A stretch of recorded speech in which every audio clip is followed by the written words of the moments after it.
tomorrow is not yesterday, but it's now. The time is now that you can go after what you want. Hello my loves, welcome back to my channel, and if you're new, I'm Roxy and I'm so happy to have you here. Come a little closer, I have something to tell you. We have half of the year left. We have 6 months left. It is not too late. It is not too late to turn your entire year around. And in today's video, I'll be sharing with you these 7 small but powerful habits that will help you reset, refocus, and actually follow through with your goals starting from now. If you would like some more mid-year inspiration, I have an entire video on how to plan and prep for Q3, which is what we're going into, July to September. I also have another video on how to do a mid-year reset, so you can go ahead and check those two out. But let us get into this video with our first small yet powerful habit, and that is doing weekly mini planning sessions. A lot of times we try to overwhelm ourselves by having long to-do lists, and we feel so overwhelmed. We don't get anything off, or we just feel like if we're not in the mood to do anything, and we just look at everything and just completely ignore it. But setting big yearly goals, yes, it's great, but mid-year is the perfect time to pause, reflect, and adjust. These weekly mini planning sessions keeps your goals manageable and your mind clear. By breaking down your goals week by week, it is easier to stay focused as well as track your progress without getting overwhelmed by an ultra long to-do list. By reviewing your goals weekly, you'll be able to see what you need to get done, what you've done already, or what you might no longer need to do. So how do we do this? I love setting aside 15 to 20 minutes every week. You can choose a Sunday if that works for you, if you like to plan your week. I used to do a Sunday a lot, but now I've switched to Monday. So as soon as I get to work, the first few minutes I look at my weekly planner. And by the way, I have my own weekly planner. It is available on Amazon. It is the cutest thing ever. Very simple, straightforward, to the point, and will definitely help you to plan your week. So choose a time that is convenient to you and your lifestyle. And like I said, on Monday mornings when I get to work, I have that first few minutes to look at my planner, look at my week, put down the things that I need to do, any appointments, any self-care items, any workouts, what will be my habits for the week. I take the time to write these things down. You need to treat these planning sessions as if you're going on a date with yourself. It is a form of self-respect, and it's also a form of self-care. You are literally caring about what you're doing in your life and with your time. Next up, you can set the scene. You can have a really nice bubbly prebiotic soda. You can have a matcha, a coffee, a tea, whatever works with you. You can even put on a little coffee shop music playlist in the background. Completely just set the mood. And think about it, the more that you enjoy this process, the more that you'll be wanting to do it, and the more that you'll be looking forward to do it. So I really do love looking forward to my weekly planning sessions because it gets me excited. It makes me feel inspired because I always put things that I'm looking forward to, and I'm always just so happy to see when I'm checking things off of my list. Next up, you might want to reflect on the past week. You can look back at your weekly planner the week before and see what you did not get done, see what needs to move forward to this week, see what you can probably just forget about and you don't need to focus on immediately. Reflecting really helps you to identify patterns as well as redirect yourself. Next up, and this is super important, it is to choose 3 main priorities for the week. And I love my weekly planner because it literally has top 3 priorities for the week, and then you have other things to do that you can focus on later on. But the top 3 priorities are major things that you need to get done during the week. Focusing on those bigger tasks is what is going to move you towards your bigger goal. So like we mentioned, top 3 priorities followed by small, lower impact tasks. Something else you can do, and this is not something I personally do because I don't really like time blocking my entire day. Like I like time blocking sections, but not my entire day. If you've never tried it before, you can try it. You can time block your day to create spaces for these tasks on your calendar. So for instance, if you have a really big project to work on, you can literally time block maybe 9 a.m. to 11 a.m. to work on that, and then you can do those other tasks after. Or you can do time blocking in terms of setting aside time to do specific activities, like maybe when you're gonna have lunch, when you're gonna work out, when you're gonna go do a self-care activity or your hobby, or when you're gonna do your homework or your work project, whatever the case may be. A huge benefit of time blocking is that it removes the guesswork. You don't have to wonder when you have to do things. You can also use these weekly planning sessions to plan your meals instead of being helter-skelter all over wondering what on earth you're having for dinner, what you're having for lunch or breakfast. You can take the time during these sessions to come up with a simple meal plan.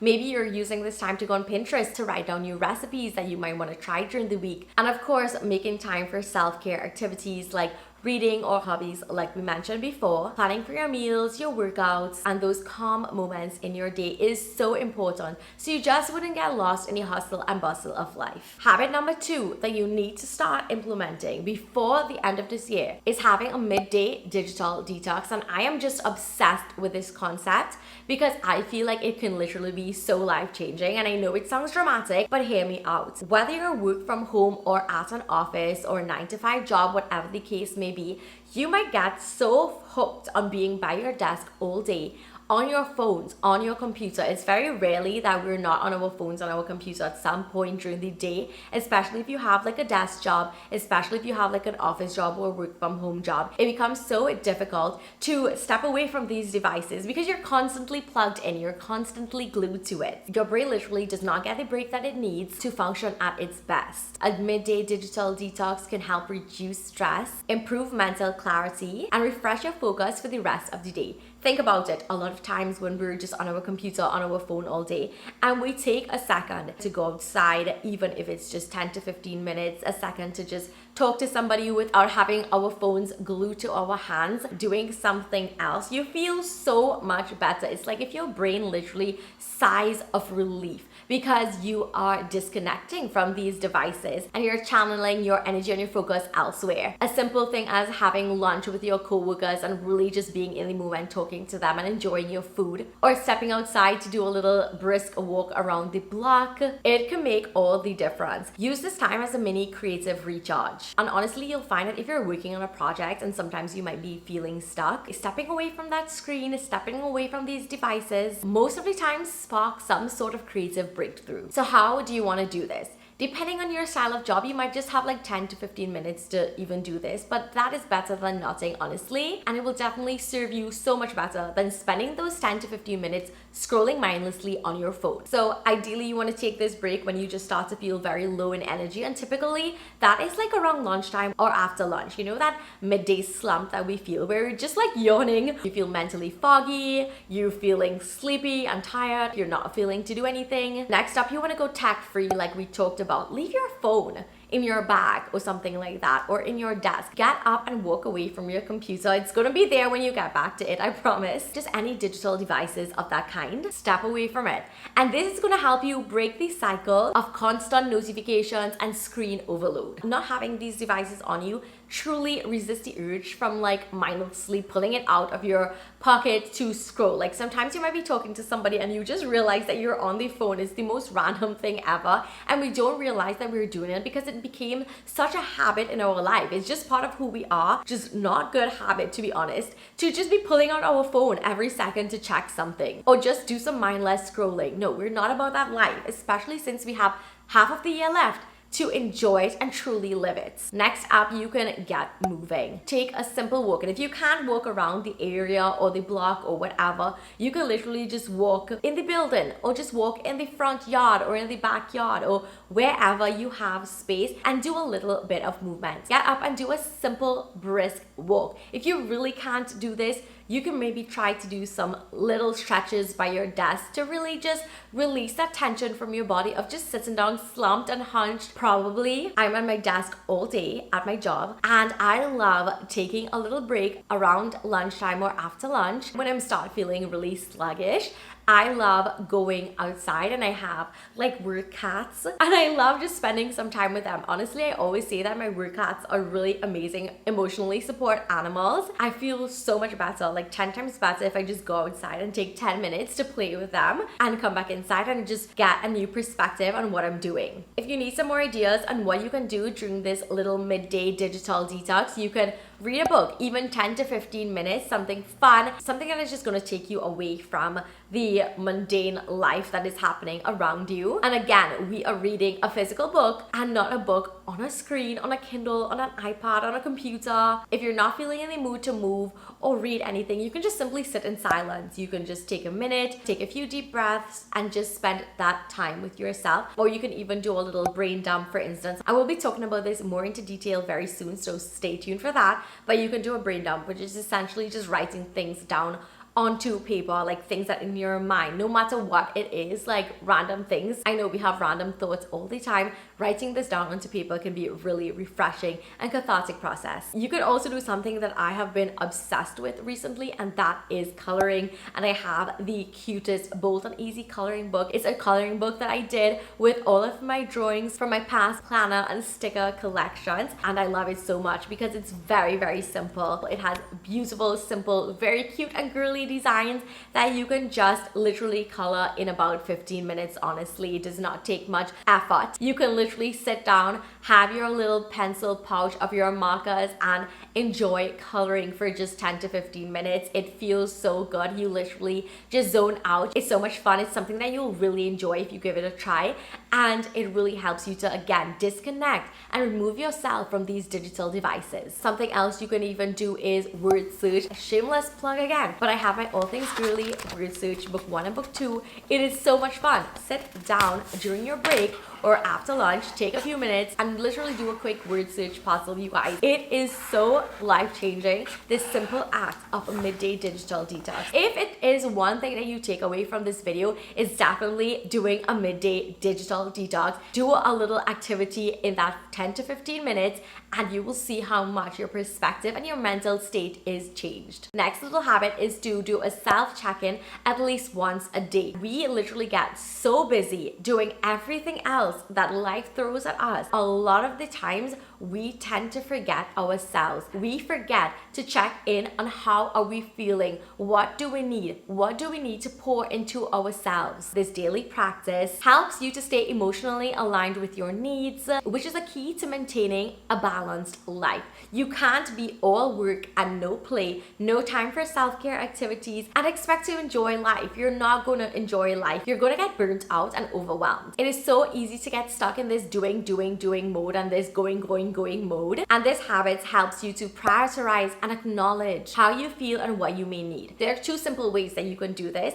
and I mentioned one of them before, and that is a brain dump. And the second option is journaling. And hold up, before you say it's the same thing, it's absolutely not. The concept of a brain dump is literally what it is. We're dumping everything that is on our mind onto paper. We often overload our mind with to-do lists, worries, relationship problems, distractions, and just so much more. But a daily brain dump helps you to clear your mind. Think about it as if you're decluttering your mind, literally. There's no rhyme or rhythm to doing a brain dump. You just literally sit down and write whatever comes to your mind. As silly and as nonsensical as it may seem, this is the concept of a brain dump. It can be tasks, worries, ideas, or just anything that is taking up space inside of your mind. So you're going to choose a time where you want to do your brain dump. You can do it before you go to sleep because that may help you sleep better, or you could do it on mornings because that may help you with the rest of your day. However you decide to do it, you're going to take 10 minutes and just write everything that comes to your mind. You're not judging yourself. You're not trying to spell properly. You're not trying to make cohesive sentences. You're just writing things down. You can literally start with talking about something that is bothering you straight on to maybe a relationship problem. Again, there's no set rules on how to do a brain dump or like what you need to write. All of these things are just taking up mental space. It's not doing you any favors. So just clear it out of your mind and you're gonna feel so much better. I literally promise you, a lot of people just don't believe it until they do it. And once you have everything written down, you can literally start or highlight the top 3 things that are just bothering you, that are just on your mind, and maybe that needs your attention, but not right now. It needs your attention tomorrow or at some other time. And by doing this, you can give yourself some peace of mind knowing that you're scheduled in the time to deal with these issues. On the other hand, this process helps you to just leave behind the things that no longer serve you mentally, obviously. It literally is like a mental unload. You can leave it in the past. You don't need to bring it into the present or in the future. And you might feel like if when you write it down, you literally solve whatever issue is bothering you. It gives you a new perspective change and you can just leave it where it is. This process can give you peace of mind. It clears your mind of that mental chatter and it leaves you refreshed to refocus and prioritize what you need to actually care about the next day. A little tip is to keep a notepad by your bed or even a notes app on your phone so that you can just have like a running list of random thoughts that you need to just get out of your head. On the other hand, journaling is more intentional. This is where there is some sort of structure versus a brain dump, which is just like all over the place. Choose a time during the day, mornings or at night. I personally love the morning. I literally get myself ready for work. I have my warm lemon water on mornings or a really nice cup of tea and I sit down with my journal, and I love spending that time in the mornings because it really does help me clear my mind mind, you can ask yourself simple questions that can help you shift your perspective for the day. You can ask yourself, how do I feel today? What do I need right now? Am I stressed, tired, or energetic? And you can write these answers down in your journal. And I really do love having a pen and paper journal because, again, I'm trying to just avoid constantly being on my phone all day or on some sort of device. So I do love the old-fashioned pen and paper. Answering these questions daily can help you gain clarity on how you're feeling. And that is so helpful because it can help you adjust your day accordingly. For instance, if you are just feeling energetically drained, this might be the time to intentionally take a break and maybe do some sort of hobby or self-care ritual. You are knowing already that you're not in your best frame of mind to go into the day, and that self-awareness is just so important because it's going to help you know what you need to do for yourself, and you're going to know how you can pour into yourself for the rest of the day. On the other hand, if you are feeling energized, if you are having those mornings where you're waking up and you feel like if you can tackle the entire world, this is when you're going to focus on those high energy tasks. You can use this energy that you have to knock out those important tasks. If you're feeling a lot of tension, you can use this time to address it as well. Where on evenings after work, you come home and you just spend that time with yourself, maybe doing a little workout, stretching, maybe going for a walk, spending time with your pets, whatever the case may be. This is so important because it's going to help you set boundaries. You don't want to be answering emails or dealing with work things after work. You want to make sure and have those moments where you can say no to doing things instead of always being a yes person. So you need to set these times so that it can help you rest and recharge. This checking honestly helps you to be more proactive versus being reactive and just always wondering what on earth is going on with your life and why you can't catch a break. Honey, it's because you're not taking a break. If you feel like if you don't want to journal every day, which I highly do recommend by the way because it helps so much, you can think about doing it in a weekly capacity. A weekly check-in will help you make adjustments in your routines so that you won't be spinning all over the place and not knowing what you're doing. So you can do this by setting a weekly reminder. Pick a time at the end of the week, at the beginning of the week where you want to do some sort of check-in or have a reflective moment. You can use some prompts just as we did with our daily reflection. You can say what energized you this week, what drained me this week, and what is one thing that I want to improve next week or this week. Write down the answers to this in your journal, and this helps you to track patterns and course correct moving forward. If something is not working last week, we're going to fix it this week. We're not going to keep doing the same thing over and over and expecting a different result. Do not forget that you need to be nice to yourself. Stop this BS where we're being so self-critical, we're being mean to ourselves, we're telling ourselves mean things. No, we're not about that life. This daily or weekly check-in, it's literally about what works for you and celebrating your wins. On to habit number 4, and that is micro movement habits. So this is not any kind of crazy movement or 30-minute workout or anything. No, these are micro movements. So we all know how important movement is. There's no denying it. We need to move our bodies. We need to show our body that self-care and self-respect. But honestly, realistically speaking, the thought of doing a really long workout or even a 30-minute workout is just not up our alley. We don't feel like it, and it can feel overwhelming. Micro movements, on the other hand, are bite-sized, achievable, and more sustainable. And incorporating them throughout the day helps keep your energy high without requiring huge time commitments. So the key in micro movements, as the word suggests, is to keep it simple and short. It is not about a full workout. It is about moving enough to refresh your body and your mind. Over time, you'll notice more increased energy, better posture, improved focus, and not to mention, you'll actually start to look forward to these micro movements. So how you can incorporate this? It literally just needs like 5 to 10 minutes. You guys, that is it. I like to think of doing these micro movements morning, midday, whether we're at work or working from home, on evenings and on nights. 5 minutes maybe a stretching in the morning, 10 minutes when you come home on evenings of a Pilates or bar workout that you find online, or maybe it's after dinner and you do a 5-minute walk to help aid in digestion. Like, think about it. If you do like 5 minutes 4 times, that's 20 minutes of intentional movement. If you do it 10 minutes, it's literally 40 minutes of intentional movement. How amazing is that perspective, honestly? Think of these micro movements as a mini habit that does not require much energy. It does not require a lot of mental focus, but it still gets you moving. You can also pair these micro movements with existing habits. So in other words, it's habit stacking. You're gonna pair it with something that you already do. So for instance, on mornings when you brush your teeth, you know you do your 5 5-minute stretch right after, or right after you have lunch. That is when you know you're going to do your 5 to 10 minute brisk walk. Habit number 5 is a morning wellness ritual, and I love the idea and the concept of this, and it's something that I love incorporating into my own life. So a morning wellness ritual are a few things that you do every single morning. You don't even have to think about it because it has become part of your life. It has become part of your everyday routine. There is no like decision fatigue. You know what you're gonna do. Your morning wellness ritual focuses on what you're putting into your body the first thing when you wake up. And think about it. What you put first into your body is either gonna fuel you for the rest of the day or it's gonna drain you. Starting the day with a healthy ritual, focusing on self-care of your body. Again, the self-respect that your body deserves is really going to set the tone for how you feel for the rest of the day. So I'm going to share with you some things that I love doing. So number 1, on mornings, when you wake up, the first thing that you need to be doing is hydrating yourself. Whether it's having your tumbler right next to your bedside so you can sip on that, or it's having the warm lemon water, something to hydrate you. You're literally in a state where your body is using up so much resources to heal itself, to make sure that you have a proper rest. You need to hydrate yourself because you will feel parched,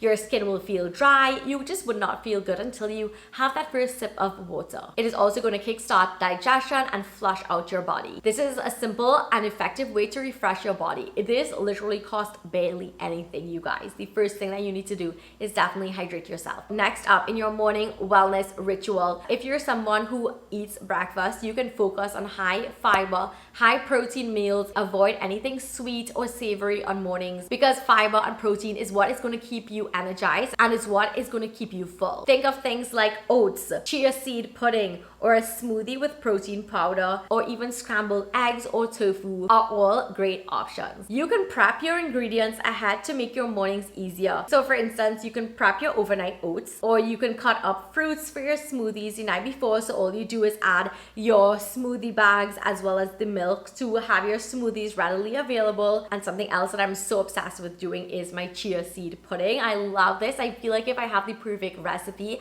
I'll actually leave it in so that you guys can go ahead and try it if you'd like. But I love preparing little glasses of my chia seed pudding, so I have that on mornings if I feel like eating. And a lot of times I don't feel like eating on mornings, honestly, but I have a cup of tea at least, and that really helps me. What I would also do is take my Bloom greens, and this is not sponsored. I feel like if sometimes I just don't get enough greens, and by taking my Bloom greens, I get some minerals, vitamins, and I get my greens in like that first thing in the morning. I don't even have to think about it for the rest of the day. And last up, as part of your wellness ritual on mornings, is to take your vitamins. Have a pill organizer, fill it up every week, have your vitamins in it, so that when you hydrate yourself or have your cup of tea on mornings or you eat your breakfast, it is the habit stacking again. You know that that is going to trigger you to be like, yeah, I need to take my vitamins now, and you take it and you don't have to worry about it for the rest of the day. Of course, what you do on your morning ritual might look different depending on your lifestyle, but this is what works for me, so of course I wanted to share it with you. All of these are little wins, and by starting your day off with a small victory, it sets a positive tone and gives you momentum. I love the concept of these little wins being like a domino effect. Like you do one thing and it makes the rest of your day feel more productive. So in addition to your wellness rituals, you can choose 2 to 3 habits that you do the first thing in your morning, no matter what. And I know you know what I'm gonna say. The first one is making your bed. That is something that you can do. It can become so mindless. You don't even have to think about doing it. You know you're gonna get up, you're probably gonna brush your teeth, you're gonna go back into your room and you're gonna make your bed.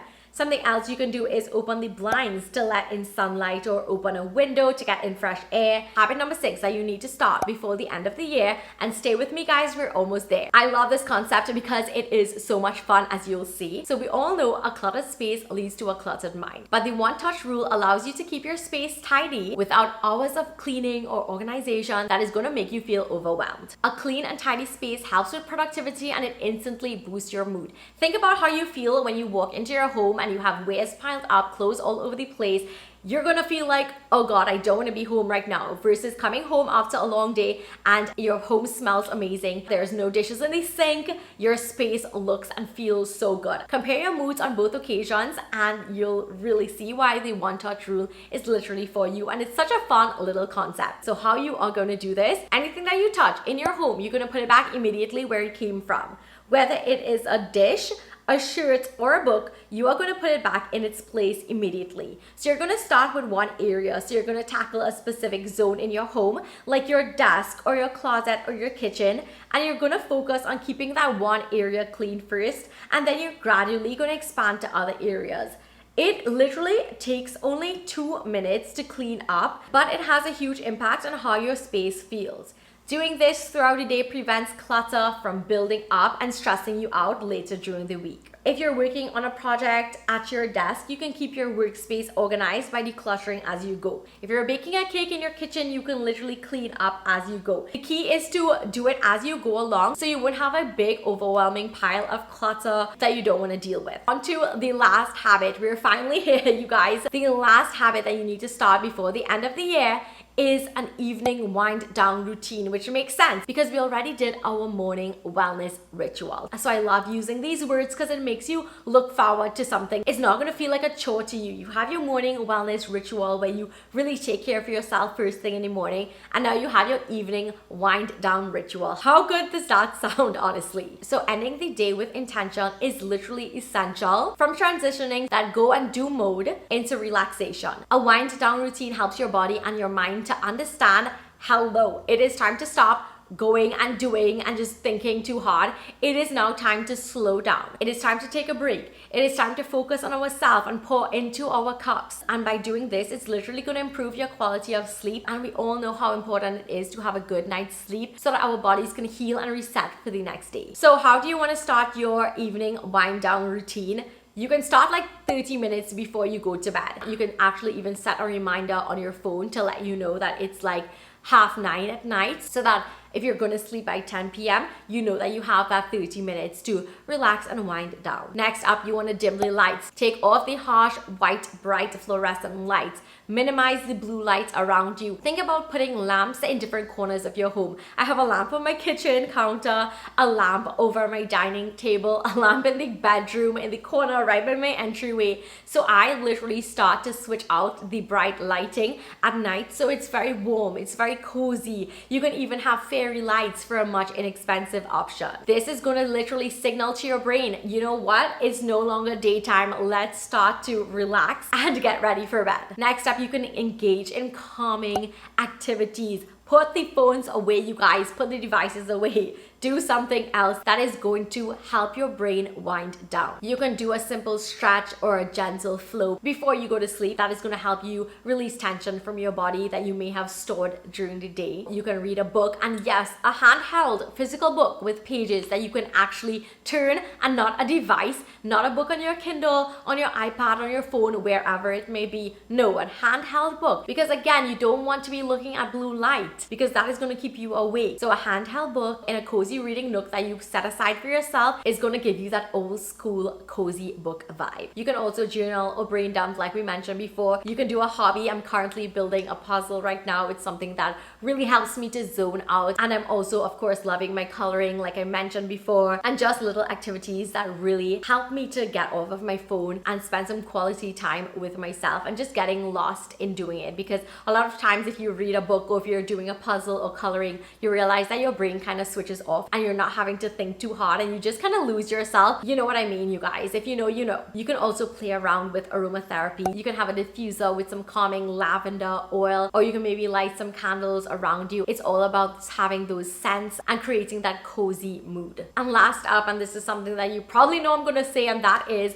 no screen time. 30 minutes before you go to sleep. And of course that means no scrolling in bed as well. You're gonna just be distracted by things that are going on. You're gonna be watching other people's life, maybe falling into a comparison trap right before you go to sleep. It's a toxic cycle that we need to break. We're not having those vibes right now. This is gonna help again with that blue light and helping your brain unwind. So those are my 7 very simple, small, yet powerful habits that you need to start doing before the end of the year. And if you start doing these now, it will become part of your lifestyle, so you can take it with you into the next year. Let me know which one of these are your favorite. I know I told you I love the midday digital detox. I also love the morning wellness ritual and the evening wind down routine and the one touch declutter rule. Don't forget to please thumbs this video up because it really helps me know that you're loving this type of content. It really means so much to me as well. Don't forget to also subscribe so you won't miss anything. Thank you so much for watching, and I will see you in my next video. Bye. Mwah.